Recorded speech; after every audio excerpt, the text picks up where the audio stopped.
लाल कपड़े पहने हुए एक इंसान, गले में हनुमान की तस्वीर, दिखने में किसी साधु संत या बाबा से कम नहीं लगता। लेकिन न तो यह इंसान कोई साधु संत है, न ही कोई फकीर है। लाल लिबास में यह सिर्फ एक साधारण आदमी है जो सुबह 4 बजे उठकर लोगों की सेवा में श्रद्धा भाव से लग जाता है और रात तक सड़क पर आते जाते लोगों की निस्वार्थ भाव से सेवा करता है।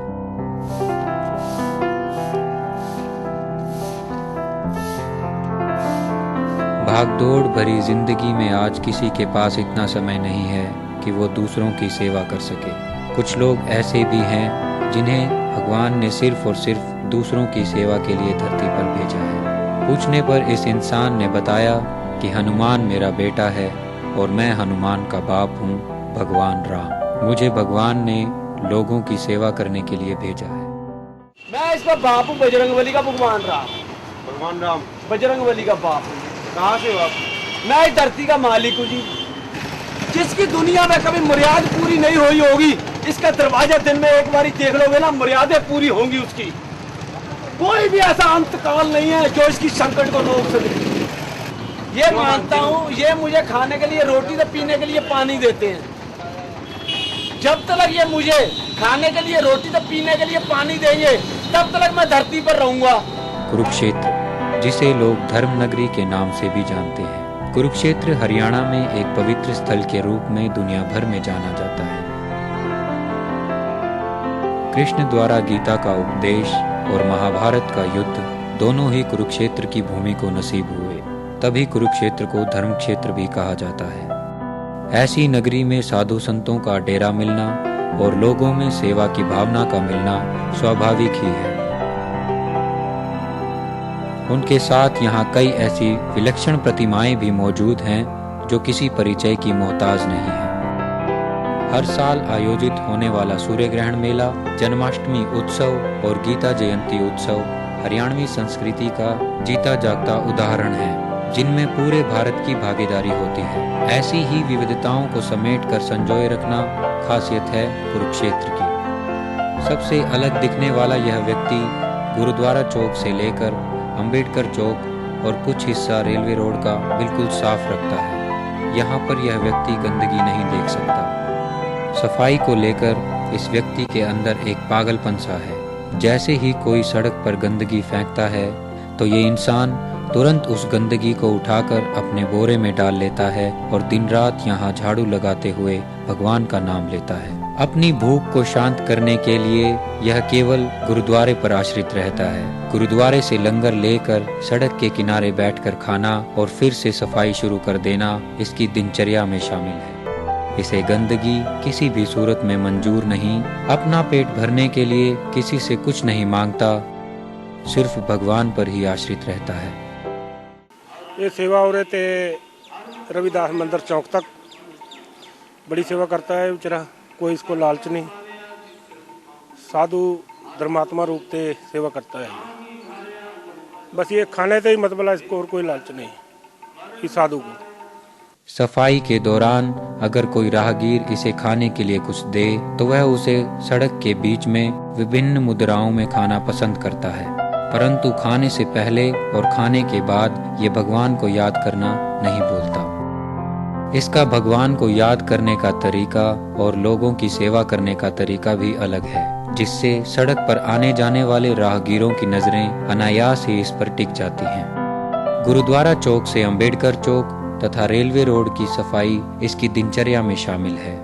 इसकी लगन को देखकर ऐसा लगता है मानो सड़क ने इसे गोद ले रखा हो। ये बेकारी की औकात है। मेरी झंडी हर किसी के ऊपर लहरती है। बेकारी की मेरी इतनी ऊंची झंडी है, संसार में सबसे पहले लहर रही है।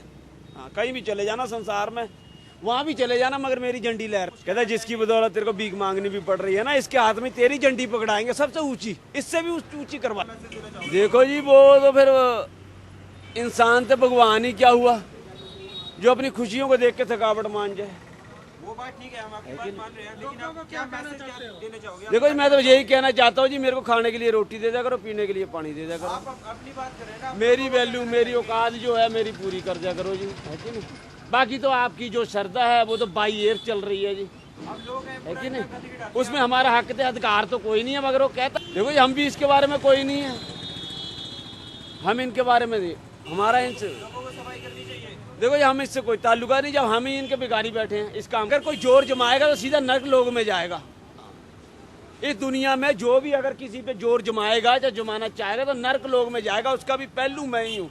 आपके ऊपर कभी किसी ने जोर जमाया? नर्क लोग में भेजने वाला जो किसी पे जोर जमाएगा बहुत ही अपना, वैसे जो उसका पहलू मैं ही हूं, नर्क लोग में जाएगा वो सीधा।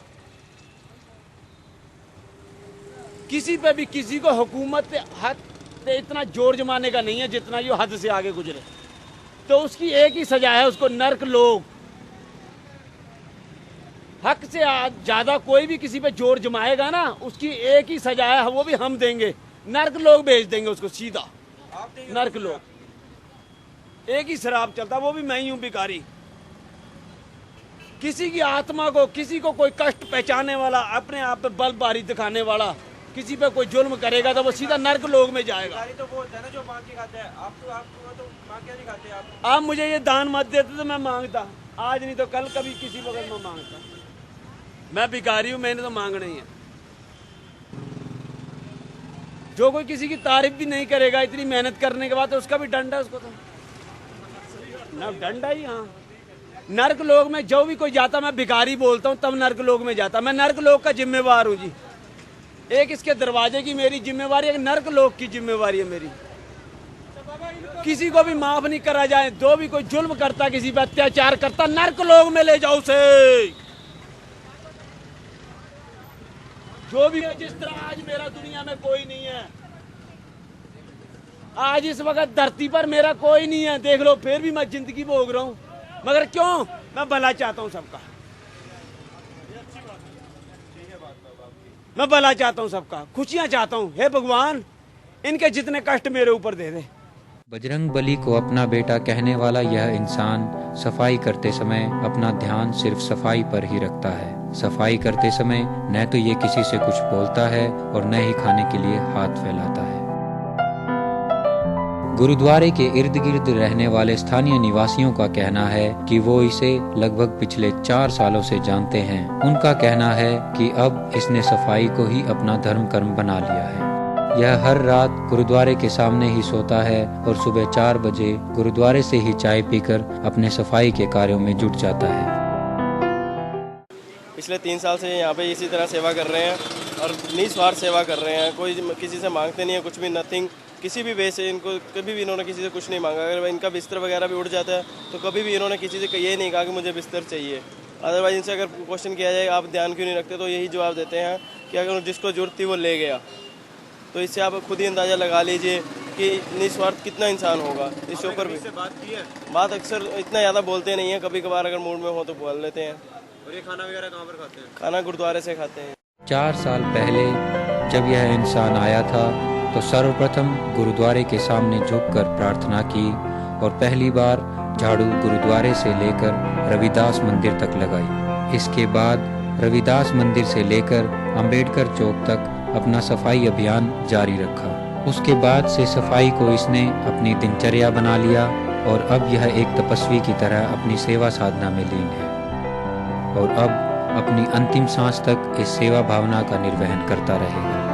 सफाई के प्रति इस व्यक्ति की समर्पण भावना को स्थानीय मीडिया ने भी पूरा महत्व दिया है। समय समय पर यहाँ के समाचार पत्रों और पत्रिकाओं में भी इसके लेख प्रकाशित हुए हैं। दैनिक जागरण के एक रिपोर्टर ने बताया कि इस व्यक्ति के ऊपर सफाई का पागलपन सवार है।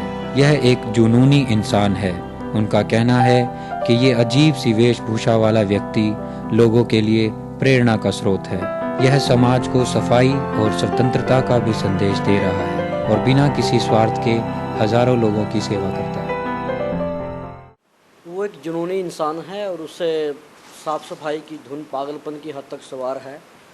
गुलजारीलाल नंदा मार्ग और रेलवे रोड पर करीब 1 किलोमीटर लंबा टुकड़ा उसने साफ़ सफाई की दृष्टि से लगभग गोद ले रखा है और मानसिक रूप से लगभग विक्षिप्त दिखने के बावजूद वह हज़ारों लोगों के लिए प्रेरणा का स्रोत है।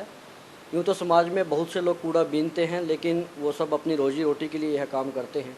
लेकिन वह एक अलग सी वेशभूषा का इंसान समाज में एक स्वच्छता और सफाई का संदेश भी दे रहा है, और उसका अपना कोई इसके पीछे स्वार्थ नहीं है। तो अविश्वसनीय रूप से वह एक प्रेरणा का बहुत बड़ा बिंदु है। सबसे बड़ी एक बात यह भी है कि उस इंसान को कभी किसी ने आराम करते हुए नहीं देखा है। सुबह से उसका एक दिनचर्या शुरू हो जाती है साफ़ सफाई के साथ। हाथ में झाड़ू होता है, एक हाथ में उसके बोरा होता है, और वह छोटे छोटे तिनकों को भी चुनते हुए निरंतर अपनी दिनचर्या शुरू करता है। और शाम तक शायद ही किसी ने उसको आराम करते हुए देखा होगा।